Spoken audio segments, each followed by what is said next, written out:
স্বাগত অন্যপক্ষ অনুষ্ঠানে নারীর সম অধিকারের লড়াই আর এর বিভিন্ন দিক নিয়ে আমরা আলোচনা করি। সপ্তাহে দুদিন তুলে ধরার চেষ্টা করি নারীর সাফল্য, নারীর ব্যর্থতা, নারীর এগিয়ে যাওয়া, নারীর প্রতিবন্ধকতা, নারীর প্রতি ঘটে যাওয়া নানান সহিংসতার খবর আমরা তুলে আনি। নারীবাদ, নারীর অধিকার আর নারীর অবস্থান এই সমাজে এবং কখনো কখনো সারা বিশ্বেই এখন ঠিক কী চেহারায় আছে তা খুঁজে দেখার চেষ্টা করি। শুধু আমরাই নই, এই অনুষ্ঠানে বলেন আপনারাও। আপনাদের প্রশ্ন মতামত আমরা নেই, তাই অন্য পক্ষ আসলে আপনারও পক্ষ। আজ আমরা কথা বলবো সমতার পথে কতদূর বাংলাদেশের নারী পুলিশ এই বিষয়টি নিয়ে। অনেক বছর ধরে বাংলাদেশের এই বিষয়টি নিয়ে কথাবার্তা সেরকম একটা হয়নি। 1988 থেকে 1998 সাল পর্যন্ত কোনো নারীকে ক্যাডার পদে নিয়োগই দেওয়া হয়নি।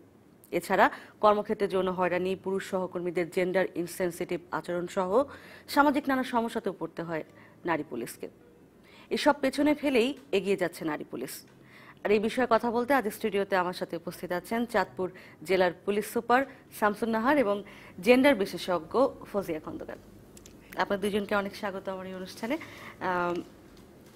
এই বিষয়টি আসলে যেটা আমি বলছিলাম যে খুব একটা কথাবার্তা বোধহয় বিষয়টি নিয়ে হয় না।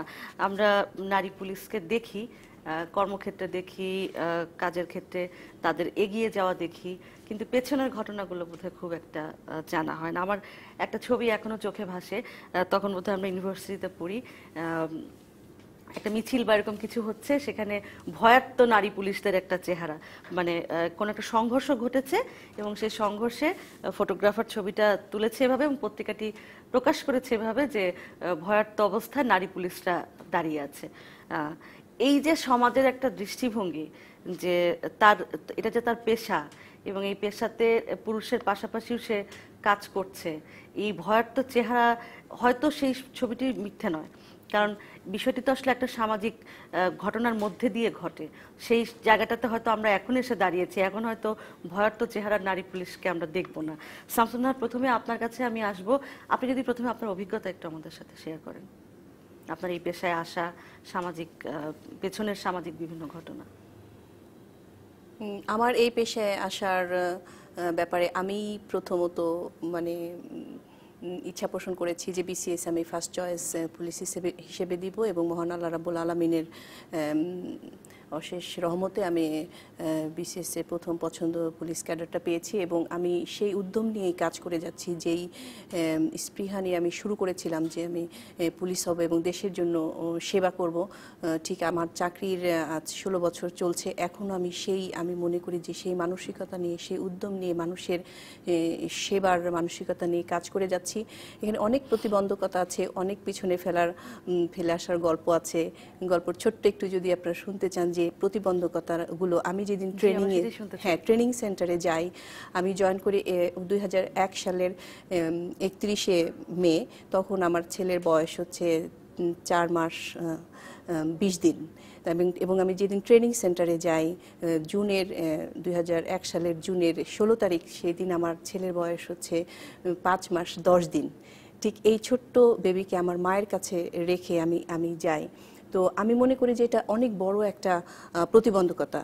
ছোট্ট দুধে শিশুকে রেখে পুলিশ ট্রেনিং সেন্টারে যাবার মতো যে কঠিন একটা ট্রেনিং করতে হবে, সেই মানসিকভাবে প্রস্তুতি এবং সেই শারীরিক যে চাপ সেটা নেবার মতো মানসিকতা, তো সেটা একটা মেয়ের জন্য অনেক বড় চ্যালেঞ্জ এই মা হিসেবে ছোট্ট বেবিকে। তো সেটা ওভারকাম করে আমাদের মেয়েদেরকে সেই ধরনের মনোবল, দৃঢ়তা নিয়েই আসলে আসতে হয়। 16 বছর আগে তখন পুরো আপনাদের প্রশাসনের চেহারাটা কেমন ছিল, আপনার প্রতি আচরণটা কেমন ছিল আপনার পুরুষ সহকর্মীদের?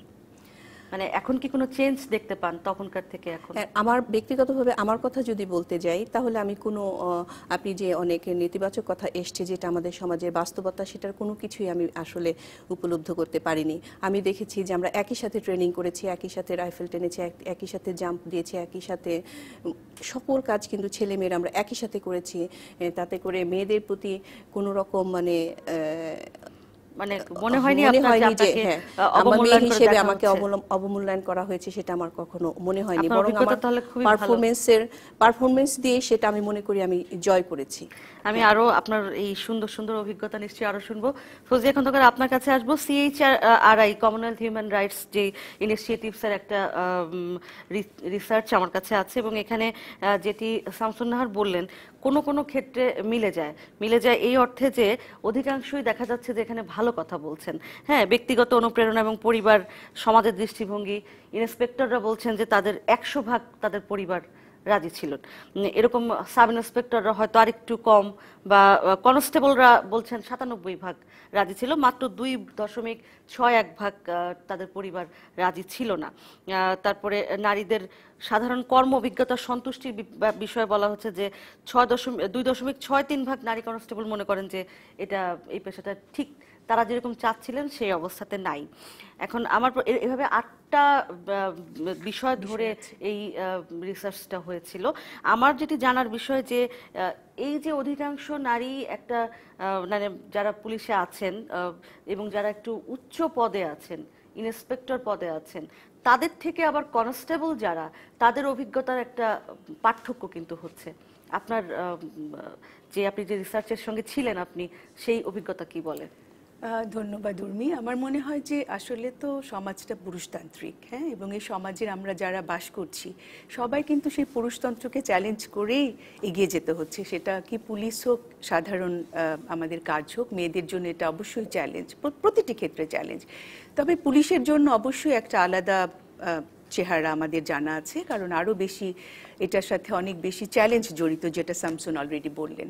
আর আপনি যেটা বলেছেন যে এই সাথে এটা তো স্বাভাবিক যে আসলে যারা কনস্টেবল সংখ্যাটা কিন্তু অনেক বেশি। আমাদের যারা উচ্চ পদে রয়েছে নারী কর্মকর্তারা, তাদের সংখ্যাটা এবং কনস্টেবলের সংখ্যাটার মধ্যে একটা পার্থক্য রয়েছে, এবং সে কারণে দেখা যায় যে তাদের শিক্ষাগত যে মান সেটাও কিছুটা কম, যে কারণে তাদের মধ্যে যে প্রত্যাশাটা থাকে সেই প্রত্যাশাটা অনেক সময় হয়তো হয় না। যেমন একটা বড় জায়গা হচ্ছে যে আমাদের নারী পুলিশদের, শামসুন আমাকে আরো কারেক্ট করতে পারবেন, যে নারী পুলিশ যারা কনস্টেবল লেভেলে আছেন বা সাব ইন্সপেক্টর লেভেলে আছেন, তাদের কিন্তু বেশিরভাগ কর্মক্ষেত্রের পাশাপাশি থাকার কোনো ভালো সুব্যবস্থা নেই, হ্যাঁ, এবং তাকে কিন্তু ডিউটিগুলো করতেই হচ্ছে।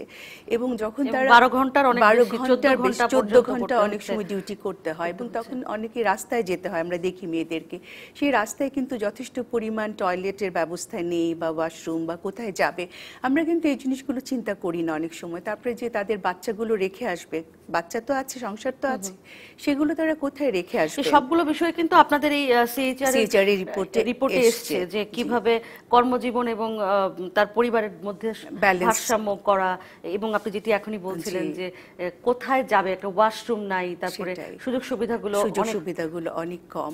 এমনকি আমাদের আসলে সত্যি কথা হচ্ছে এখনো থানার চিত্রগুলো, যেহেতু আমি দীর্ঘদিন কাজ করেছি পুলিশ রিফর্ম প্রোগ্রামে, দেখেছি যে মানে আমাদের থানার চিত্রগুলো তো অনেক আসলে এখন পর্যন্ত যথেষ্ট, আমি বলবো নারী বান্ধব শুধু না, মানে আসলে তাদের সুযোগ সুবিধাও অনেক কম। নারী বান্ধব কিছুটা তো অবশ্যই আমাদের তৈরি করতে হবে, যেটা আমরা দেখেছি বিভিন্ন ক্ষেত্রে এখনো নারীরা অত সহজ না যেতে, একা অনেক সময় যেতে চান না, কিন্তু সেই ব্যারিয়ারগুলো আস্তে আস্তে ভাঙছে। কিন্তু এখন আমরা মানে দেখি যে থানায় কিছু কিছু নারীরা যাচ্ছেন একা, এবং সেই সুযোগগুলো আমরা মনে করি যে আরও তৈরি হওয়া প্রয়োজন। তবে কনস্টেবল আর আমাদের সাব ইন্সপেক্টর নারীরা অবশ্যই আমাদের উচ্চ পদে আসীন যেসব নারীরা রয়েছেন তাদের চাইতে অনেক বেশি চ্যালেঞ্জ মোকাবেলা করে। শামসুন নাহার, আপনার কাছে যদি ফিরি, এই যে অনেক বছর ধরে বাংলাদেশে নারী পুলিশের প্রতিনিধিত্বের হার ছিল মাত্র 2% বোধহয় ছিল, তার থেকেও কম ছিল। তারপরে 1988 থেকে 1998 সাল পর্যন্ত প্রথম বোধহয় ক্যাডার পদে নিয়োগও হয়নি, 98 পর্যন্ত। 98 পর থেকে বোধহয় ক্যাডার পদে নিয়োগটা শুরু হয়। আপনার কাছে আমার প্রশ্ন হচ্ছে, আপনার অভিজ্ঞতা, আপনি বলছেন যে আপনি জেন্ডার ইনসেনসিটিভ কোনো সেরকম এনভায়রনমেন্ট পাননি আপনার সহকর্মীদের কাছে, কিন্তু আপনার কাছে এরকম কোনো তথ্য বা এরকম কোনো অভিজ্ঞতা আপনার অন্য সহকর্মীরা শেয়ার করেন কিনা, যারা এইমাত্রই কনস্টেবলদের কথা বলছিলাম বা সাব ইন্সপেক্টরদের কথায় যদি আসি, তাদের কাছ থেকে কিন্তু অনেক ধরনের কমপ্লেইন পাওয়া যায়। শুধু যে আপনার একেবারে থাকা খাওয়া, কোথায় ওয়াশরুমে যাবে, সেটা থেকে শুরু করে পুরুষের দৃষ্টিভঙ্গি, পুরুষ সহকর্মীর সম্মান দেওয়া না দেওয়া এবং যৌন হয়রানি সবগুলো বিষয় কিন্তু এই বিষয়গুলোর মধ্যে চলে আসে। তো এটার জন্য আপনারা যারা উচ্চ পদে আছেন তাদের মানে কর্মপদ্ধতি বা সরকারের সঙ্গে যারা স্টেক হোল্ডার আছেন তাদের সাথে কোনো যোগাযোগে যাওয়া যে কিভাবে এটাকে ডেভেলপ করা যায়। হ্যাঁ, আমাদের কাছেও অনেক সময় এই ধরনের কমপ্লেন এসছে। তো আপনারা ইতিমধ্যে হয়তো জেনে থাকবেন যে আমাদের বাংলাদেশ উমেন পুলিশ নেটওয়ার্ক একটা আছে, হ্যাঁ সংগঠন আছে, সেটা ফৌজি আপাও জানেন, সেটার বিষয় অনেক ভালো। তো সেখানে আমরা আসলে এই সুযোগটাই করে দেওয়ার জন্য যে এই কমপ্লেনগুলো অ্যাড্রেস করার জন্য ওরা যদি হয়তো যেখানে কাজ করছে, ধরেন পুলিশ স্টেশনে কাজ করছে কিংবা জেলায় কাজ করছে, সেখানে হয়তো মেল পুলিশ সুপার কিংবা অফিসার ইনচার্জ মেল সেখানে তারা শেয়ার করতে পারছে না, সেজন্যই আসলে আমাদের এই নেটওয়ার্কটা। এবং এই নেটওয়ার্কের আমরা ওদের সাথে প্রায়শই মিটিং করি এবং বিভিন্ন যে আবার ওদের জায়গায় জায়গায় গিয়েও মিটিং করা হয় এবং ওদেরকে ডাকাও হয় এবং ওদেরকে জানানো হয়েছে যে এই ধরনের যদি কোনো রকম সমস্যা আসে তাহলে আমাদের কাছে জানাতে, এই নেটওয়ার্ককে জানাতে, তাহলে আমরা যথাযথ ব্যবস্থা নেওয়ার মাধ্যমে এই বিষয়গুলো অ্যাড্রেস করার চেষ্টা করছি। শুধু একটু আমি যোগ করতে চাই, শামসুন বলেছেন একটা হটলাইন নাম্বারও কিন্তু করা হয়েছে, নাম্বারটা এই মুহূর্তে আমার মনে নেই, কিন্তু সেটা হচ্ছে যে যারা নারী পুলিশ আছেন বিভিন্ন লেভেলের তারা যাতে সরাসরি তাদের কমপ্লেইনগুলো দিতে পারেন সেই জন্য এই বাংলাদেশ পুলিশ উইমেন্স নেটওয়ার্ক একটা হটলাইন তৈরি করেছেন। এবং যেটা হচ্ছে ওনারা প্রতি বছর কতগুলো টার্গেটই রাখছেন বিভিন্ন জেলায় যাওয়ার জন্য, বিভিন্ন এলাকায়, এবং সরাসরি তারা বিভিন্ন প্রশ্নের উত্তরও দিয়ে থাকেন। তো সেরকম একটা অবস্থা তৈরি হয়েছে এবং যেটা হচ্ছে যে পুলিশ রিফর্মের মাধ্যমে আমরা আসলে অনেক প্রশিক্ষণ দেওয়ার চেষ্টা করেছি যাতে মেয়েরাও তাদের মানে সমস্যাগুলো খুলে বলেন, তুলে ধরেন। হ্যাঁ, আমি এটাই আসলে আপনার কাছে একটু জানতে চাচ্ছিলাম, আপনি যখন রিসার্চ করতে যান তখন আপনাদের অভিজ্ঞতাটা কি ছিল? কারণ আমি এই রিসার্চের পুরোটা পড়ে আমি দেখেছি যেটা যে অনেকে বলতেই চান না, অ্যাড্রেস করতে চান না। এটা শুধু আসলে নারী পুলিশের ব্যাপার না, এটা তো আমাদের সোসাইটিতেই আছে। মেয়েরা হ্যারাসমেন্ট হলে চেপে যাওয়ার একটা প্রবণতা তো আমাদের সোসাইটির কারণেই আমাদের মেয়েদের মধ্যে হয়েছে, কারণ উল্টো দোষ দেওয়ার একটা প্রবণতা থাকে, মেয়েটির দিকে আঙুল তোলা হয়। তো সেক্ষেত্রে মানে আমি যৌন হয়রানির বিষয়টাতে পরে আসবো।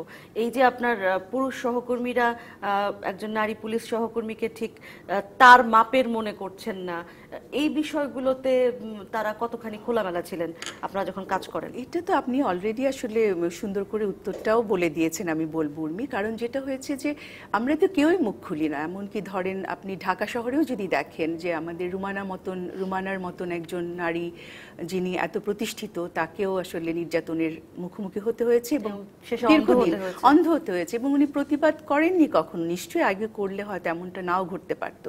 তো পুলিশও তার বাইরে নয় এবং পুলিশের মেয়েরা আরেকটু বেশি দ্বিধান্বিত থাকে, কারণ তাদের নানা রকম মানে পরিবেশে কাজ করতে হয়, শুধুমাত্র তো এক ধরনের পরিবেশ না। সে কারণে এই ধরনের সমস্যা নিয়ে আসলে কেউই কথা বলতে চায় না, কোনো নারী বলতে চায় না। আমরাও তো রীতিমতো নানা ধরনের সমস্যা মোকাবেলা করি, রাস্তায় যখন বেরোই আমরাও কি বলি? আমরাও বলি না। সেই ক্ষেত্রে আমি দেখি যে পুলিশের নারীরাও আসলে এই বিষয়গুলো নিয়ে কথা বলতে স্বাচ্ছন্দ্য বোধ করেন না এবং খুব একটা কথা বলেন না তারা। আরও তো একটা ভয় তো সবসময় থাকে যে যদি এরকম বলি তাহলে কিভাবে নেবে, চাকরির কি হতে পারে, সেই একটা ভয় তো সবসময় থাকে। তাছাড়া পরিবার কি বলবে, সবচেয়ে বড় ভয়টা পরিবারের, সোসাইটি এবং পরিবার হয়তো কাজটাই করতে দেবে না, বলবে তুমি বাইরে গেছো, এই চাকরি করছো বলে এটা হচ্ছে, যেটা আমাদের সবসময় ফেস করতে হয় যে আচ্ছা স্কুলে বাচ্চারা যাচ্ছে, মেয়েরা পড়াশোনা কোনো ইফটিজিং এর শিকার হচ্ছে, তোমার মেয়েটারই দোষ। হ্যাঁ, কাজে অবশ্য আমরা তো ইফটিজিং বলি না, যৌন হয়রানি বলি এখন। তখন দেখা যায় মেয়েটাকেই আবার আমাদের বন্ধ করে দিতে হয়। তো পুলিশের মধ্যেও কিন্তু এটা রয়েছে এবং ওরা খুব বেশি এই ব্যাপারে কথা বলতে চায় না এবং কোনো ধরনের নির্যাতন আমরা অনেক প্রশিক্ষণ করেছি, ওরা কখনো বলে না যে কোনো ধরনের নির্যাতনের সম্মুখীন হতে হয়। কিন্তু যেমন ওরা অনেক সময় বলেছে যখন বাসে ওঠে, যারা বাসে আসে তারা দেখা যায় যে ইউনিফর্মের উপরে একটা বোরখা পরে আসছে, কারণ ইউনিফর্মটা দেখলে অনেক সময় তাদেরকে বলে যে আমাদেরকে নানা রকম কথা বলে। হ্যাঁ, সেই জন্য এই যে পুলিশ, তাকেও কিন্তু দেখা যাচ্ছে যে সে ওই আব্রুটা আমরা মেনটেন করতে কথা হয়। বলবো, বিরতির সময় চলে এসেছি। খুব ইন্টারেস্টিং একটা বিষয়। অনেক সময় আমরা বলি যে পুলিশের ইউনিফর্মটাই তার শক্তিমত্তার এক ধরনের বা ক্ষমতা প্রকাশের একটা কি বলে যে একটা উদাহরণ বা সেটি ক্ষমতা প্রদর্শন করে তার ওই ইউনিফর্ম। কিন্তু নারী সেই ইউনিফর্ম পরেও তার রক্ষা নেই। হ্যাঁ, নারী যে নারী তাকে সেখানেই থাকতে হচ্ছে। এমনই আমাদের সোসাইটির অবস্থা। আমরা ফিরবো বিরতির পর। সমতার পথে কত দূর বাংলাদেশের নারী পুলিশ, এই বিষয়টি নিয়ে কথা বলছি অন্য পক্ষ অনুষ্ঠানে। থাকুন আমাদের সাথেই, ফিরছি বিরতির পর।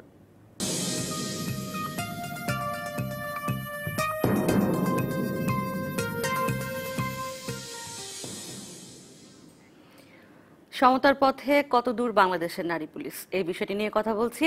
চাঁদপুর জেলার পুলিশ সুপার শামসুন নাহার এবং জেন্ডার বিশেষজ্ঞ ফৌজিয়া খন্দকার আছেন আমার সাথে। আপনারা দেখছেন অন্য পক্ষ।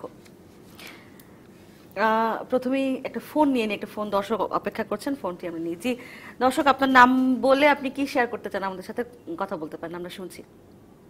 আমি সবুজ বলছিলাম। আমি একটা প্রশ্ন করতে চাই পুলিশ সুপার মহোদয়, ওনার কাছে।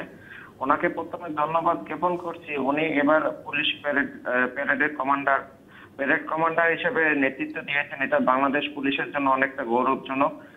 বাংলাদেশের নারী পুলিশ খুব এগিয়ে যাচ্ছে দুর্বার গতিতে। এটা বাংলাদেশের জন্য খুব, আমি মনে করি, একটা সম্মানের বিষয় এবং বিশ্ব দরবারে এটা বাংলাদেশের যে নারী পুলিশের যে অগ্রগামী ভূমিকা সেটা প্রতীয়মান হয় তাদের বিভিন্ন রকম পারফরমেন্সের মাধ্যমে।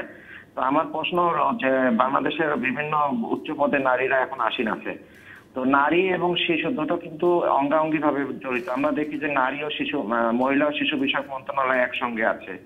তো বিভিন্ন পুলিশের যেগুলো ইউনিট বা থানা আছে ডিস্ট্রিক্ট লেভেলে, আমি ওনার নিজের জেলার কথাও আমি জানতে চাই যে উনি হচ্ছে চাঁদপুর জেলার পুলিশ সুপার। ওখানে কি শিশু বান্ধব কোনো পরিবেশ উনি সৃষ্টি করছে কিনা? কারণ আমরা দেখি যে শিশুরাও কিন্তু নির্যাতিত, শিশুরাও কিন্তু অবহেলিত, শিশুরাও পথে ঘাটে বিভিন্ন রকম সমস্যায় পড়ে। জি সবুজ, আপনাকে অনেক ধন্যবাদ, অনেক ধন্যবাদ। প্রশ্নের উত্তর দেবেন শামসুন নাহার। শামসুন নাহার, আপনার কাছে প্রশ্ন। ধন্যবাদ আপনার প্রশ্নটির জন্য। আপনি যে নারীদের পাশাপাশি শিশুদের কথাটিও চিন্তা করছেন। আমি আপনার অবগতির জন্য বলতে চাই যে আমি যোগদান করবার 2 মাস পর 2015 সালের অক্টোবরে পুলিশ অফিসে একটি নারী ও শিশু সহায়তা সেল গঠন করি। সেখানে প্রতিনিয়ত নারী এবং শিশু আসতে শুরু করছে। প্রথম বিষয়টা জানান দেবার জন্য আমরা অনেক প্রচারণা করেছি এবং এরপরে এখন প্রতিনিয়ত প্রায় 60 থেকে 70 জন নারী এবং শিশু প্রতিদিন আসছে এবং সেখানে আমার অফিসার অ্যাসাইন করা আছে। 2 জন অফিসার সেখানে কাজ করে। প্রতিদিন প্রথমে ওরা শুনে, তারপরে বিষয়টা সরাসরি আমার কাছে নিয়ে আসে এবং আমি নিজে সেটাকে শুনে এবং নারী এবং শিশুদের যে সকল সমস্যা সেগুলো আমি নিজে অ্যাড্রেস করবার চেষ্টা করি এবং এটা পুরো জেলায় অত্যন্ত সবার মাঝে বেশ প্রশংসিত হচ্ছে। এবং আমি এই টিভি চ্যানেলের মাধ্যমেও জানাতে চাই যে আমরা আছি আপনাদের পাশে, নারীদের পাশে, শিশুদের পাশে। আমাদের নারী ও শিশু সহায়তা সেল আসেন, আমরা দ্রুত আপনাদেরকে সমাধান দেবার চেষ্টা করব। অনেক সময় দেখা যায় যে অনেকেই কোর্টে যায় মামলা করতে, সেটা 2-3 বছর লেগে যায়, সে কোনো আসলে সহায়তায় পায় না। একেবারে বছরের পর বছর ঘুরতে ওনারাও এখন দেখা যাচ্ছে আমাদের কাছে চলে আসছে। বিষয়টা এখন জেলাব্যাপী ছড়িয়েছে যে এই সুবিধাটা নেওয়ার জন্য আমাদের কাছে আসছে এবং আমরা দ্রুততম সময়ের মধ্যে এবং আমরা মামলাতেও যাচ্ছি না, যে তার আগেই বিষয়টা সমাধান করবার চেষ্টা করছি। যেমন দেখা যায় যে পারিবারিক কলহ, এক যৌতুক নিয়ে বিরোধ, এই স্বামী স্ত্রীর মধ্যে সমস্যা চলছে, শ্বশুর শাশুড়ি যৌতুক চাচ্ছে, এই ধরনের একটা কেসে দেখা যায় যে মামলাটা যদি হয়ে যায় তাহলে তার সংসারটা কিন্তু টিকে না। কারণ ওই মামলা হয়ে গেছে, এটা শ্বশুর শাশুড়ি কিংবা স্বামী সেটা অ্যাকসেপ্ট করতে পারে না, তখন সংসারটা ধ্বংসের দিকে চলে যায়। সেজন্যই আমরা মূল কাজটা যেটা করি, প্রথমে সমস্যাটা শুনবার পরে 2 পক্ষকে ডাকাই, আমরা অনেক সময় দিয়ে শুনে 2-3 বার তাদের সাথে বসে আমরা সমাধান করে সংসারটা, আমাদের প্রথমত মূল কাজটা থাকে আমাদের যে আমরা তাদের সংসারটাকে মিলিয়ে দিব, তারপরে যদি দেখি যে সংসারটাকে মেলানো যাচ্ছেই না, একেবারেই সমস্যাটা প্রকট, সেই ক্ষেত্রে আমরা নিজেরাই সেখানে বলি ঠিক আছে তোমার ডিভোর্সের ব্যবস্থাও সেখানে হয়ে যায়, অর্থাৎ সেখানে বেশি দূর ঘোরাঘুরি না করে সেখানে আমরা সমাধানটা দিয়ে থাকি। এবং আরেকটি বিষয় যেটা আমি করছি চাঁদপুর জেলাতে, সেটি হচ্ছে আপনারা জানেন যে আজকের যে ঘরের বধূটি, সে কিন্তু ঘরে যদি নির্যাতিত হয়, সে তার স্বামী অথবা শ্বশুরের বিরুদ্ধে বলবার জন্য পুলিশ অফিস কিংবা স্টেশনে যাওয়ার মতো তার মানসিক সাহস কিংবা তার অর্থটুকু থাকে না।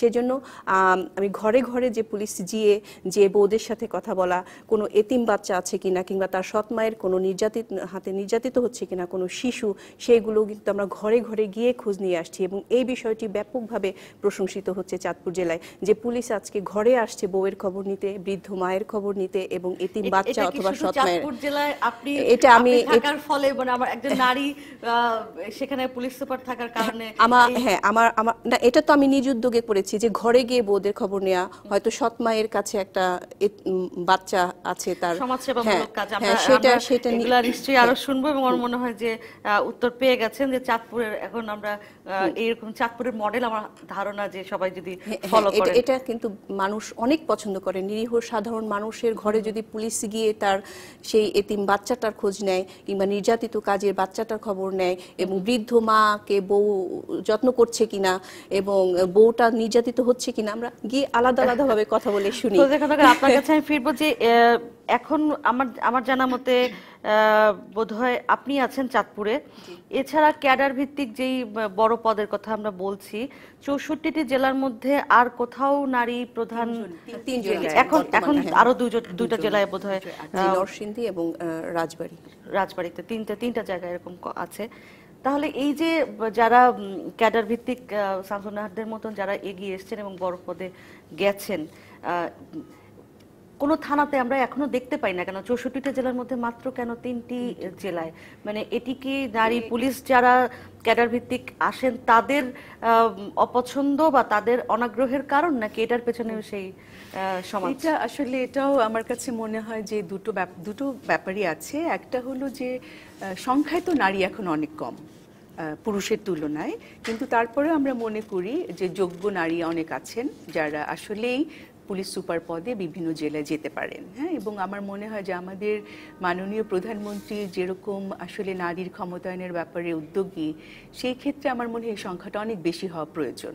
এবং অনেক নারী আমার জানা মতে এখন তৈরি আছেন যাওয়ার জন্য, তারা আগ্রহী।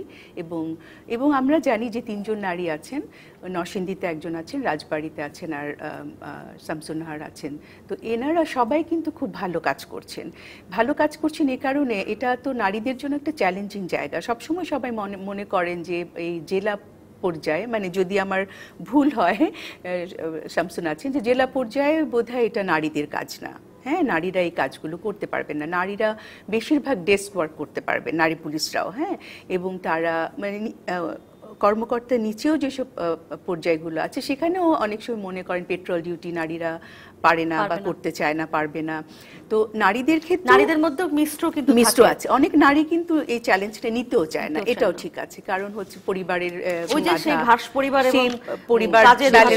ভারসাম্য রক্ষা করা, এই কারণে 14 ঘন্টা। সে কারণে আবার ওই আপনার যখন জেলা পর্যায়ে যাবেন একজন এসপি, তখন কিন্তু তার রাত দিন নাই, রাতেও তাকে ছুটতে হতে পারে। হ্যাঁ, এবং সেই কারণে অনেক মেয়েও আবার মনে করেন যে এটা আসলে তার জন্য উপযোগী কিনা এই মুহূর্তে, সেটাও আছে, দুটোই আছে। কিন্তু আমরা মনে করি যে নারীদেরকে নন ট্র্যাডিশনাল পজিশনগুলোতে অনেক বেশি আসা দরকার, তাহলে বারটা ভাঙবে সমাজের চোখে যে আমরা বারটা দেখি। যেমন একটা সময় ছিল যখন আপনি হয়তো জানেন যে সেটা হলো যে মেয়েদের, নারী পুলিশদেরকে ট্রাফিক ডিউটি দেওয়া হয়েছিল, এবং তখন আবার উঠিয়ে নিতে হয়েছে কারণ তাদের দেখা গেল যে অনেক সাধারণ মানুষই তাদের দিকে তাকিয়ে রয়েছে যে এটা একটা তো নন ট্র্যাডিশনাল একটা জব, কিন্তু ওই তারাই দর্শনীয় বস্তু হয়ে যাচ্ছিল।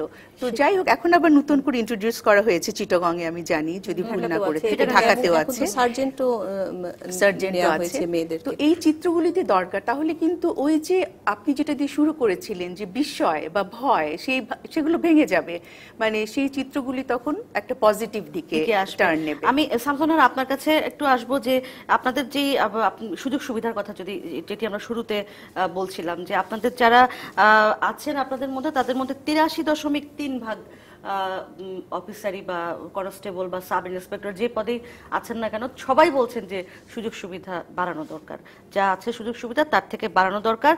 প্রশিক্ষণ এবং পেশাদারিত্বের ব্যাপারে তাদের একটা বড় ধরনের কথা আছে। তারা বলছেন যে প্রশিক্ষণের যে পার্থক্য, মানে নারী এবং পুলিশের মধ্যে পার্থক্য করা হয়, এটি মানে খুব একটা পার্থক্য করা হয় না, এরকম একটা ইয়ে আছে। কিন্তু জেন্ডার বিষয়ক সচেতনতামূলক নির্দিষ্ট অধ্যায় থাকে আপনাদের প্রশিক্ষণে, এরকমও বলছেন যে থাকে, এই বিষয়গুলো থাকে। আপনার কি মনে হয় যে এই বিষয়গুলোকে আরো একটু এগিয়ে নেওয়া, আর একটু ইমপ্রুভ করার প্রয়োজন আছে? আপনারা যারা বিভিন্ন ধরনের প্রশিক্ষণ নেন, বিশেষ করে জেন্ডার ইনসেনসিটিভ বা সেনসিটিভ বিষয় যেগুলো রয়েছে। হ্যাঁ, আমি অবশ্যই মনে করি যে এই বিষয়ে আমাদের ট্রেনিং আরও বাড়ানো দরকার। ওভারঅল নারী পুরুষের সকলেরই ক্যাপাসিটি ডেভেলপমেন্টের জন্য তো প্রশিক্ষণের বিকল্প নেই, সেদিকে তো আমাদের আসতেই হবে। ট্রেনিংয়ের বাড়াতে হবে দেশে বিদেশে, সব জায়গায় আমাদের। আপনি যে বললেন যে আপনি একটা ছবির উদাহরণ দিয়েছেন যে ভয়ার্ত অবস্থায় মেয়েরা সেই আছে, তো সেটা তো তাদেরকে কম্পেয়ার করার জন্য বাহিরের ট্রেনিংগুলো বাহিরের পুলিশের সাথেও হ্যাঁ এক্সারসাইজ করা আমাদের সমাজ ব্যবস্থার জন্যই তো তারা অনেকটা সংকুচিত হয়ে থাকে। কাজে বাহিরের পুলিশের সাথে তাদেরকে ইন্ট্রোডিউস করার জন্য বাইরে যাওয়ার প্রয়োজন আছে। এবং সর্বোপরি আপনি উন্নত বিশ্বের সাথে যদি কম্পেয়ারই করতে চান সেই ছবিটাকে, তাহলে তো আমার দেশের এনভায়রনমেন্টটাকেও সেখানে তাই করতে হবে। আমার মেয়ের জন্য রাস্তায় টয়লেট ফ্যাসিলিটি থাকতে হবে, যে রাত 12টায় সে টয়লেটে যেতে চাইলে তাকে রাস্তায় টয়লেট থাকতে হবে, এবং রাস্তার নির্ভয়ে যেন সে মুভমেন্ট করতে পারে, সেই এনভায়রনমেন্টটা তো ক্রিয়েট করতে হবে। শুধু একটা ছবি দিয়ে কম্পেয়ার করলে তো চলবে না। আর যেটা প্রথম অংশে বোধহয় বলেছিলেন, আমি এখানে একটু অ্যাড করতে পারি, যেটা হলো যে আমি আবারও ফিরে আসছি, যেহেতু আমি প্রায় 10 বছর এখানে কাজ করেছি। সেটা হলো আমরা কিন্তু দেখেছি যে জেন্ডারের আমাদের অন্তত কর্মসূচি থেকে আমরা জেন্ডার মডিউল করে দিয়েছি, এবং আমরা যেটা করেছি অনেক জেন্ডার প্রশিক্ষণ করিয়েছি, ওরিয়েন্টেশন করিয়েছি, এবং আমরা কিছু মাস্টার ট্রেনার করেছি পুলিশের মধ্যে, যে যারা ফিল্ড পর্যায়ে এই ট্রেনিংগুলো করবেন। এখন যেটা হয়েছে, এখন আমি মনে করি বাংলাদেশ পুলিশ যদি এটাকে আরেকটু এগিয়ে নিয়ে যায় তাহলে খুবই ইতিবাচক হবে। এবং যেটা হলো যে এই সেন্সিটাইজেশন প্রশিক্ষণগুলো যদি আমরা করতে পারি, তাহলে আসলে আমাদের মধ্যে যে ভয়টা আছে, যে ভীতিটা আছে, যেটা আপনি বললেন, এটা কিন্তু কেটে যাবে। হ্যাঁ, এবং সমতার বিষয়টি বা যে চুপ করে থাকা, আমার অধিকার নিয়ে কথা না বলা, এই ব্যাপারগুলো আমার মনে হয় যে অনেকটাই পরিবর্তন হতে পারে। আরেকটা বিষয় আমি বলতে চাই, যেটা আপনার ফার্স্ট পার্ট ছিল যে সুযোগ সুবিধা বাড়ানোর বিষয়টি, সেটা তো অবশ্যই আমরা সরকারি কর্মকর্তা হিসেবে কিংবা সরকারের একেবারেই সার্ভেন্ট হিসেবে কাজ করে যাচ্ছি সব জায়গায়, কিন্তু পুলিশ তো আসলে অন্য যে কোনো বিভাগের চেয়ে অনেক বেশি রিস্ক নিয়ে কাজ করে থাকে। তাদের কাজের ধরনটাই ভিন্ন। আপনি যেমন বললেন যে 12 ঘন্টা 14 ঘন্টা কাজ করতে হয়, তার পরিবারকে ম্যানেজ করে কাজে আসতে হয়, অনেক চিন্তা ভাবনা করে। একটা মেয়ে কনস্টেবল যখন রাস্তা দিয়ে প্যান্ট শার্ট পরে যায়, অন্যরা আপনারা জানেন কত ধরনের কমেন্টস করতে পারে। তো সেই সকল কিছুকে করতে হলে তো বাড়তি ইনসেনটিভ দেওয়ার দরকারই আছে। এবং কোনো সুযোগ সুবিধা যদি আমরা কথা বলতে যাই, কম্পেয়ার করা হয় অন্য সার্ভিসের সাথে, কিন্তু আমি মনে করি যে পুলিশ সার্ভিসের ধরনের সাথে অন্য কোনো পেশার কিন্তু তুলনা করা উচিত। আমি মনে করি যে তুলনা করাটা আসলে ঠিক নয়। তাহলে আমি মনে করি আমরা আরো বেশি অনুপ্রাণিত হবে, আমাদের সকল পর্যায়ের নারী পুরুষ সকলে মিলে আমরা আরো বেশি সরকারের জন্য সার্ভিস দিতে পারবো। আমরা একটা বিরতির সময় আবার পৌঁছে গেছি, ফিরে এসে কথা বলবো অন্যান্য বিষয়ে। অন্য পক্ষ অনুষ্ঠানে আছেন, কথা বলছি সমতার পথে কত দূরে এগুলো বাংলাদেশের নারী পুলিশ, এই বিষয়টি নিয়ে সঙ্গে থাকুন।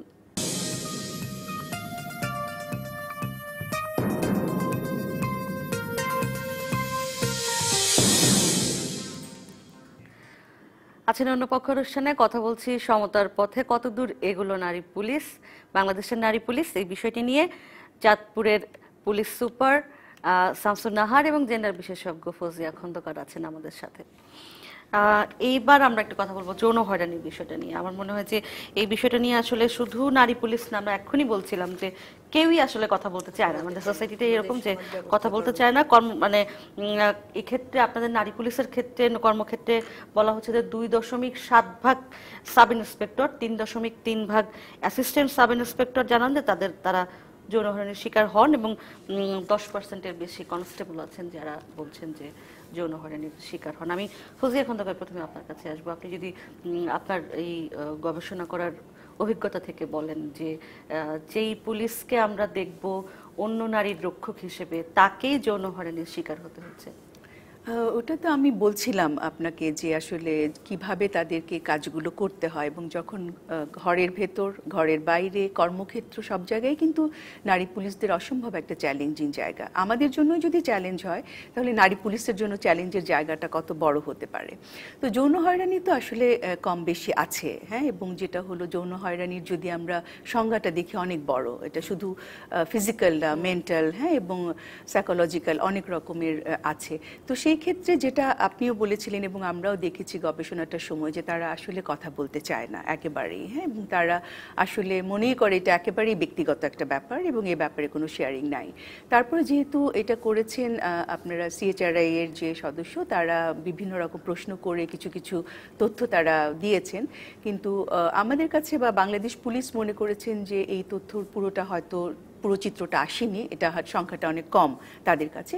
কিন্তু আমরা যখন কাজ করেছি তখন দেখেছি কিছু কিছু কথা তারা বলেছেন, যে তারা হয়রানির শিকার হন, তারা বাইরে গেলে হয়রানির শিকার হন, হ্যাঁ, এবং তাদেরকে নানা রকম কটূক্তি শুনতে হয়, এবং অনেক সময় কর্মক্ষেত্রেও তারা যে মানে যোগ্য নয় কাজের জন্য, সেরকম কখনো কখনো তাদেরকে এই ধরনের ভিক্টিমাইজ করা হয়, উল্টো ভিক্টিমাইজ করা হয় সিনিয়রদের কাছে গেলে, যে বলা হবে সেটা রয়েছে। এবং আমি মনে করি, আমি জাস্ট ছোট্ট একটা এক্সাম্পল দিচ্ছি। কয়েকদিন আগে আমি একটা প্রশিক্ষণ করিয়ে আসলাম কলকাতায়, তো সেখানে আমাদের দুই বাংলার সবাই ছিল, তো ওখানে আমাদের একটা সেশন ছিল এই নির্যাতন নিয়ে। তখন আমি জাস্ট, ছেলে মেয়ে সব ছিল, আমি তখন জিজ্ঞেস করলাম যে আমরা কারা কারা মানে হয়রানির শিকার হয়েছি, যৌন হয়রানি বা নির্যাতনের শিকার হয়েছি। আমি দেখলাম যে প্রায় 90% মেয়ে চলে আসলো একদিকে, মানে যৌন হয়রানির শিকার হয়েছে। দু তিনটা মেয়ে ওখানে দাঁড়িয়েছিল। তখন আমরা প্রশ্ন করলাম যে আমি যে বাসে যাই তখন আমি কি কখনো এরকম করেছি কিনা, আমি যখন মার্কেট প্লেসে যাই তখন কোনো হুমকির সম্মুখীন হয়েছি কিনা, কোনো ধাক্কা খেয়েছি কিনা, অশালীন কোনো হাত আমাকে স্পর্শ করেছে কিনা, এবং তখন দেখা গেল যে সবগুলো মেয়ে সব এই দিকে চলে এসছে। হ্যাঁ, তো কাজেই আসলে এই যে আমরা সবসময় বলি নীরবতা ভাঙতে হবে, এই নীরবতা ভাঙার কাজটা আমার কাছে মনে হয় যে অনেক জরুরি। এবং সেই ক্ষেত্রে যারা সিনিয়র নারী পুলিশ রয়েছেন তাদের সাথে তাদের মেলবন্ধনটা বাড়াতে হবে, যাতে তারা মনে করে যে তাদের একটা জায়গা আছে। যেমন বাংলাদেশ পুলিশ উইমেন্স নেটওয়ার্ক রয়েছে এখন, তাদেরকে অনেক বেশি এই জায়গাটাতে নিয়ে আসতে হবে যে তোমরা নির্ভয়ে আমাদেরকে এই সমস্যাগুলো বলতে পারো, সো দ্যাট আপনারা করছেন, সো দ্যাট তারা আরো বেশি সহজভাবে আপনাদের কাছে যেতে পারে। এবং যে হটলাইনটা তৈরি হয়েছে, আমরা আশা করব যে সেই নাম্বারটা খুবই কার্যকরীভাবেই এই মেয়েদেরকে, বিশেষ করে এই মেয়েগুলোকে যারা আসলে একদম অল্প বয়সে, কিন্তু এই প্রায় ইন্টারমিডিয়েট দিয়ে ওরা চলে আসে এইখানটায়, হ্যাঁ, কাজে একেবারেই কিন্তু তরুণ, তাদেরকে ওই জায়গাটা আসলে আমাদের তৈরি করে দিতে হবে। শামসুন নাহার, আপনার কাছে যদি ফিরি, আপনি মানে এই যে অভিজ্ঞতার কথা ফজিয়া খন্দকার বললেন, এটি মূলত আসলে কনস্টেবল পদে যারা আছেন তাদের জন্য। ক্যাডার ভিত্তিক যারা আছেন তারা বলছেন যে তাদের এরকম অভিজ্ঞতা খুবই কম, মানে এরকম বলাই ধর্তব্যের মধ্যেই পড়ে না, কারণ তারা ওরকম অভিজ্ঞতার মুখোমুখি হচ্ছেন না। কিন্তু আবার এটাও ঠিক, তাদের মধ্যেও কিন্তু এই ধরনের অভিজ্ঞতা আছে, কিন্তু তারা ওই যে সেই যেটা বললাম, ব্রেকিং দ্য সাইলেন্সের কারণে তারা বলতে পারেন না বা বলতে চান না। তো আসলে কোনটা যৌন হয়রানি, কোনটা না, এই বিষয়েও তো বোধহয় তাহলে খুব একটা পরিষ্কার না এখন পর্যন্ত আমাদের মধ্যে, মানে বিশেষ করে এই ধরনের পদের ক্ষেত্রে, যে সিনিয়রদের কাছে বলবো, তারা আবার এটাকে কিভাবে নেবে, চাকরির কি সমস্যা হবে। তা আপনি কি মনে করেন না যে নীরবতাগুলো আসলে সবারই ব্রেক করা উচিত? হ্যাঁ, নীরবতাগুলো সবারই ব্রেক করতে হলে আসলে আমাদের সামাজিক দৃষ্টিভঙ্গির পরিবর্তন করতে হবে। এবং যে এক্সাম্পলগুলো ফৌজিয়া একটু আগে দিলেন, যে ট্রাফিকে একসময় দেওয়া হয়েছিল, আবার উইথড্র করা হয়েছে। আপনি বলেন যে মেয়েদের যেটা যে বিসিএস ক্যাডার জবে নেওয়া হয়েছিল, আবার মাঝখানে দীর্ঘদিন বন্ধ করা হয়েছে। আমি মনে করি যে সামাজিক দৃষ্টিভঙ্গি যদি পরিবর্তন না করা পর্যন্ত যে অশালীন হাত স্পর্শ করেছে কিনা, এটা কিন্তু অনেক একটা মানে ইম্পর্টেন্ট একটা কথা, সেটা নাই। এবং 90% মেয়ে একদিকে চলে আসছে, তাহলে সেই দৃষ্টিভঙ্গিটার আমাদের আসলে পরিবর্তন করতে হবে। সেটা পুলিশ সার্ভিসে যে মেয়েরা আছে তারা তো নারী, কাজেই সেই সমাজের দৃষ্টিভঙ্গি আমাদের পরিবর্তন করতে হলে উইথড্র করে, যে ট্রাফিক পুলিশে মেয়েদেরকে দেওয়া হয়েছে উইথড্র করে নিয়ে আসা হলো, এভাবে হবে না, বরং আরো বেশি করে দিলে মানুষকে অভ্যস্ত করতে হবে যে না, এটা কোনো ব্যাপার না, এখন ছেলে মেয়ে একসাথে কাজ করতে হবে। আমি করি যে ফিরিয়ে এনে কিন্তু সমাজের দৃষ্টিভঙ্গি চেঞ্জ করা যাবে না, বরং বেশি করে দিয়ে তাদেরকে দৃষ্টিভঙ্গি চেঞ্জ করতে অনেক হবে। ধন্যবাদ। আমরা একদম শেষ পর্যায়ে পৌঁছে গেছি। একটা ভালো একটা খবর এই পুরো রিসার্চে আমি যেটি পেয়েছি সেটি আমি মনে হয় আপনাদের সঙ্গে এবং দর্শকদের সঙ্গে শেয়ার করে, সেটি হচ্ছে যে এই একটা প্রশ্ন ছিল এরকম যে নারী পুলিশ শুধু নারী পুলিশই চালাবে এরকম কোনো থানা আপনারা চান কিনা। 100% না, পুলিশই আমরা এটাকে সেটা চাই না। নাকচ করেছে যে না, আমরা একসাথে কাজ করব। একসাথে কাজ শুধু করতে চাই, নারী আমরা প্রশিক্ষণ এই নিয়েছি আদারিংটা একসাথে। আমরা শিখেছি হ্যাঁ, যে আমরা আদারিং করতে আমরা রাজি না। একটা মেয়ে যদি সময় থাকে, পুরো গবেষণাটায় কিন্তু দেখা গেছে দক্ষিণ এশিয়ার মধ্যে বাংলাদেশি নারী পুলিশদের অবস্থান অনেক বেটার সব ক্ষেত্রে। এটা একটা এটা আশার দেখা কথা। আমরা এই আশাবাদ নিয়ে আজকে শেষ করছি। আশা করি এই বিষয়গুলো নিয়ে আমরা আবারও নিশ্চয়ই বারবারই কথা বলবো। যতই কথা বলবো ততই নিশ্চয়ই আমরা এগিয়ে যাওয়ার পথ, সমাধানের পথগুলো পাবো। অন্যপক্ষ অনুষ্ঠানে ছিলেন আপনারা। বাংলাদেশের নারী পুলিশ সমতার পথে কতদূর, এই বিষয়টি নিয়ে কথা বলছিলাম। আগামী শুক্রবার অন্যপক্ষ অনুষ্ঠানে আবারও দেখা হবে, সঙ্গেই থাকুন।